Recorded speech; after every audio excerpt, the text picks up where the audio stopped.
Welcome to this part 2 of this tutorial series when it comes to creating a point of interest system for an AI. Let's just jump into what we're going to be creating and continue where we left off from the last episode. Before we continue with the video, if you like what I'm doing here on this channel, please consider subscribing. It helps the channel a lot. Anyway, let's get back to the video. Here we have essentially what we will be creating in this tutorial series. We have an AI character over here. And he has these 3 different objects in the world, these boxes, that are representing security cameras or something else that he has on his patrol list of things to examine and to do. So he's going to get a list of all of these available into the world. He's going to be examining all of them by running up to them, playing a placeholder animation as in investigating the object. And if the object is functional, he will continue with the next object on his list and just keep repeating that until he runs out of objects. If he runs out of objects, he will then continue. I can demonstrate this. Let's make all of these functional. So if we play, he will run through all of these different objects and he will play the placeholder animation, checking them. Everything is fine. He's moving on to the next one. If that is done, he will then wait for a little bit and then he will resume by starting the tasks from the top again. So this is what he keeps doing here. However, if he runs into a situation where one of these are not functioning, he will instead stop his patrol mode. And when he completes this one, he will say he needs to search for a player or start investigating or something else. In this specific scenario here, I have him walking around to 3 different random locations and waiting there for a few seconds, and if nothing has happened, he resumes the patrol from the start again. So now he starts here and he gets to this non-functional one and again enters that mode. And yeah, that's what we will be creating. So, resuming from the last episode, let's continue with our next behavior tree. So this will be the one that we have called patrolling. Opening this up, this is what we're granted with.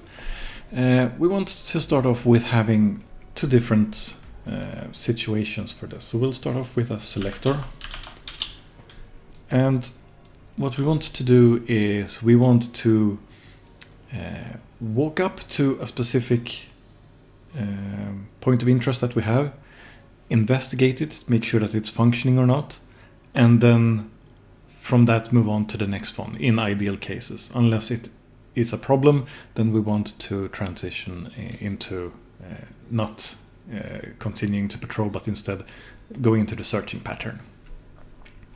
So to start off, we need to get something that gets which waypoint that we need to go to. So we'll create a task and we'll make sure to rename it btt underscore get next waypoint is sort of descriptive, I think. Opening this up. What we want to do is we want to have our, let's start by overriding the functions also, like so, and we'll get the finish one. What we essentially want to do is we want to process the to-do list that we have, and we currently have that in our third-person character. So let's add functionality in our third-person character that allows us to do just this. So we can create a custom event. We can call it get next patrol destination. Actually, let's make this into a function instead, so we can have an output as well. So create a function, we call it get next patrol destination, I think I said. And we'll make sure that the output from this is an actor, since we are targeting equipment which are like actors. This will work okay for our situation. We can call this next equipment or something like that. Okay.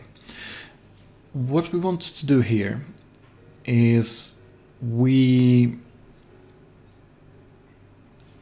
we want to process the array of elements that we have created from the beginning, the equipment arrays. But this function is only about returning the most urgent or the closest or the most high up to-do list equipment that we have currently. So patrol equipment represents the things that we want to go through, and by getting a copy of the one at index 0 we get the first array of, or the first index item of this. So this will be the item that we actually process. And that's fine, that's pretty much all we need for now. We can go back to our waypoint, we can do a cast to third person character. Again, I don't recommend having a cast, but for this we can have it. This could be cleaned up with an interface or something like that. Now that we have that, we can get our next patrol destination, like so.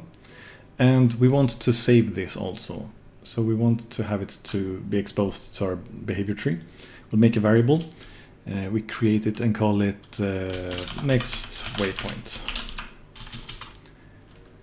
Like so. We can make it of a Blackboard key selector. We will instance editable it. We will drag it out here. We will say set Blackboard value as object. Like so. And from here we can actually make a valid check. So we'll get some different paths depending on what is valid or not. So we know that if it is not a valid result that we get back from this, then we can say that the value should be blank. Otherwise it is a proper value and we can set that value to be sent in as our Blackboard selector value. Equally, we can take our finish execute here and make sure that when we don't get a target back here, we say that it failed, and when we do get a target back, we say that it succeeds. Now going back to our behavior tree for patrolling, we can actually make use of this. So we say get next waypoint, and we need to store this now, but we don't have a Blackboard actor or key available that makes use for this. So we create one that's called object, and we say that this is our next equipment to investigate, essentially. So next equipment. We will change the key type from being object to being an actor. Compile, we go back to the behavior tree, and now we go and set the next waypoint here to be next equipment. There. So now we have done that. Now essentially we want to walk up to this, right? So we say move to, and we make sure that it is the next equipment. Once that is done, we can simulate that we're sort of investigating it. So we can do a play animation. And this animation, I will just use a placeholder, but you could have something that actually looks like it's searching or repairing or checking or something like that. I'll just use something that is very different from the normal movement, so we can see that something is happening. So I'll stand to prone animation. This will be my sort of examining animation done. And after this, we want to actually do the logic to see what is it working or not when this animation has played out. So we'll create another task for this. Actually, let's go duplicate next waypoint. That way we don't have to overload or override all the functions and stuff. So we'll call this one examine equipment. Like so. Going in here, we remove all of this code except for one finish execute. Like so. Now, what do we want to do here? Well, we want to tell the third person character that you're supposed to check this equipment now. So let's clean this up a little bit by not having a cast and instead making a blueprint interface to show how this could be done in a better way. We can call this examine. We go to a third person character. We make sure that it makes use of the interface. BPI examine. And we then find it, where is it? Did we not create, okay. We need to create a function also, I forgot to do a function. Where did it go? Didn't open it up even. So in BPI examine, we can create something called examine equipment. We do not even need a input for this. Going back to our character again now, we should be able to implement that function, like so. And this function will do a few things. First off, we will get overlapping actors.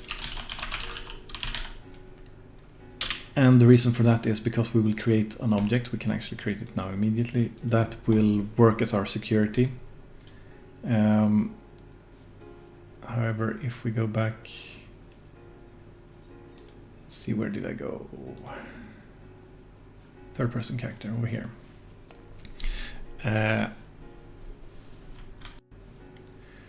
Let's go and create that actor actually. So we do a blueprint class, we do an actor, we say BP underscore security equipment maybe. Let's call it base also, so that we have it as a base class, and then you can inherit other different types of actors that are similar but look different and stuff like that. Inside of this, what we mainly want to do is we want to have a variable that says functional. So a true statement here would mean that it's working, a false means that someone has tampered with it, so we'll set it to default true. Now, the third person character is supposed to get this information, so we can create another blueprint interface for this. Let's call it blueprint interface BPI security equipment. Did we only create one like that? We did. Let's remove that then. We did not create a function for it, however. So BPI security equipment, let's see, check security status. And what we want this to do is we want it to return if it is functional or not. So we'll return a boolean and say that it is, if it is functional essentially. I'm going to make sure that I spell this properly. Like so. Now in our third person character, oh, did we, security is supposed to implement this interface. Let's see here, BP security equipment, like so. And we want to, we can actually implement that immediately. So we have a function, there is check security status. What we want to return is essentially a functional variable here, and that is essentially all. We can actually create also this. We're going to have a collisions capsule or sphere or box, whatever you want. We can scale this up a bit, maybe 3 times, something like that. Can bring it out into the world and see what it looks like. So this is the box that you need to stand in to actually do something. So we can remove it again. That looks okay. Our third person character again. Now we can get our overlapping actors like we wanted to, and we want to select on the filter on the class security equipment base. So we get all of the ones that are actually that we're supposed to interact with in this way. Then we can loop on this because we want to go through all of them in case we're standing on multiples, but generally that should not be the case, but in case we are. Each of them we want to check the status for now. And since we have this interface, we can now send it through that. So if it is implementing the interface, it will return something here. We can then react to that information by making a branch afterwards. And if we encounter something that says that it is no longer functional, then we want to go into the situation where we start searching instead. We want to abort the current operands. and we don't have that currently here.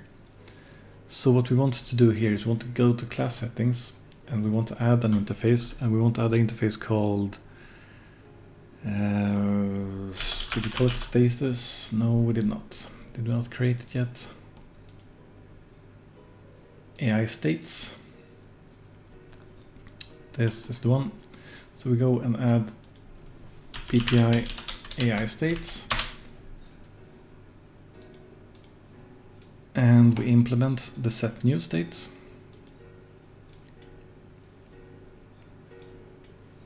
And what we do is drag it over here, like so. Let's make a variable also that keeps track of our current state. So current state for this is supposed to be of the type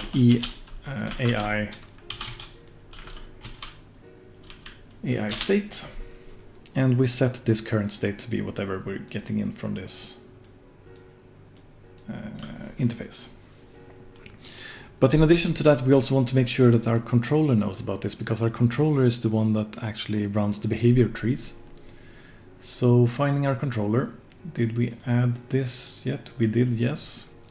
So we can just say get controller, which will get the controller of the currently the pawn that we're calling this from. And since we have an interface, we can do a set new state for that as well. And we send in the state that we have now set our current state to be. So if the third person character gets this event called, then it will set its current state, and then we'll call its controller and make sure that the controller gets the information as well. The controller will then change the behavior tree. There.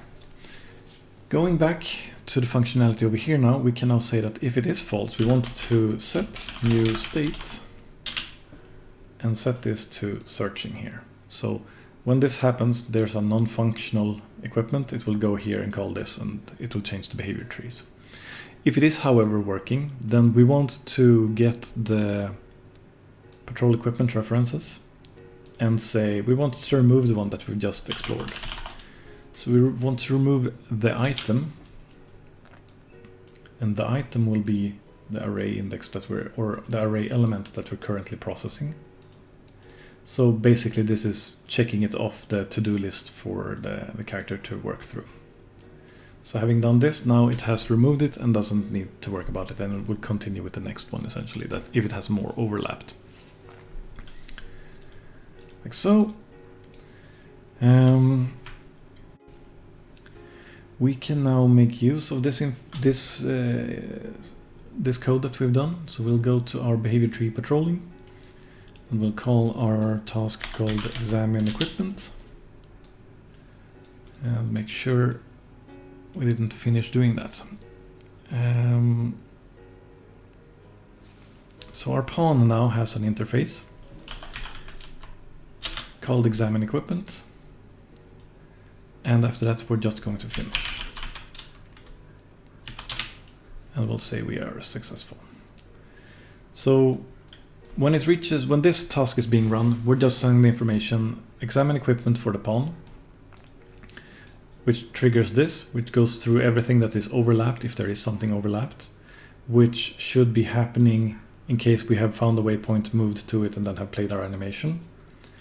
And then we either remove it if it's functional, or we change our state to be searching if it is not functional. From here, we can now say this is essentially what we want to do. This is our thing we want to do. However, selector won't work for this. We want to have a sequencer or a sequence and have that go through these things, because these are all tasks that it needs to do in a sequence. And this sequence itself is something that we want to do, either this or something else. We can rename this one and say work through waypoints. So we have a descriptive description here that represents essentially what we want to do. In addition to that, we can have a fallback over here, which we can say is when we have nothing to do. So nothing else to do. And this will only happen when we don't have an equipment that we're able to examine anymore, so when we run out of to-do list essentially. And to symbolize that this is happening, we can have a wait here for a few seconds. And after that we can say we want to resume patrolling again, so we can just go patrol, start patrol, which should bring us a new list of to-dos, so then it will try to do this again if it gets here. Like so. Okay, let's quickly test this. We can go to our security equipment blueprint. We can make sure that this box, since we don't have any visual representation in this, we can make sure that it has the hidden in game on the box ticked out, so it actually is shown in the game. That way when we have it placed out like this, we can still see the boxes, so we can see the character run through them. So we can see the characters running up to this box, it's doing the animation to search, everything is fine, it moves to the next one, it searches, it is fine, it's going into its wait. We can see that this is happening, and it resumes patrolling again by getting a new list. So everything is good. But now that we have exposed the... let's actually make another one as well. And let's make the second one here actually have... or did we not expose it? Blueprint, base. Security equipment. Oh, that's not all I wanted to do. We want to have this functional also here, so we have it exposed. This way we can go in and on an item level basis go in and check, and we can say that this middle one is not supposed to be functional, and see that it goes through the functionality properly. Okay, so now that one ended up to be first on the list, so now we can see he stopped, and he is now just standing there. So everything is not completely fine. We need to go check our baby tree for searching. Right, I forgot. I have a loop over here. This might actually have been working after all, but let's do this by... let's set this one to functional, since we know he will be going for this one first, and we'll set another one to not functional. Save all, and see what happens. So he runs to one, he examines it, does the animation, finds another one, runs to it, that one is functional too, runs to the last one. That one is not functional, and now it should be going into the loop of wait 3 times.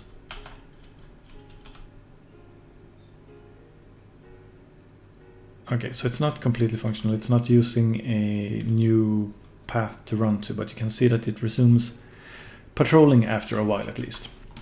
So we do have a tiny bug when it comes to the random location. We get search location, we are supposed to move to the search location. Let's check this task and see what we get. We have a radius of 0, that doesn't seem very useful. And let's promote this to a variable, and let's set this to something more reasonable, like 1000, which means 10 meters. And since the order he's going to now is first this one, then this one, and then this one, we want to show that it's actually not a thing about getting to the end of the list. So we'll change this one to functional and this one to malfunctioning now. And we'll see him run. And he goes to the first one, it's fine. Goes to the second one, it is not fine. He starts searching, gets a random point, runs away, waits for a few seconds, finds a second point to run to, waits there for a few seconds, and then lastly runs to a third place, waits there for a few seconds. So this is the simulation of like actually searching. Then he goes back to starting the patrol from the start again, and you will have the same result when it comes to the functional and non-functional parts. So this is essentially how you can create a system with an AI that has a set of tasks to do, and that it can react on those tasks to do something else or start behaving in a different behavior based on that. I hope all of this made sense and that it proved valuable to you. Hopefully you found this video helpful. If you liked the video, leave a like. If you did not like it, leave a dislike. Leave any suggestions or comments you have down below. Subscribe and share this video if you want to see more like it in the future. That is all for now. Keep on learning. Take care.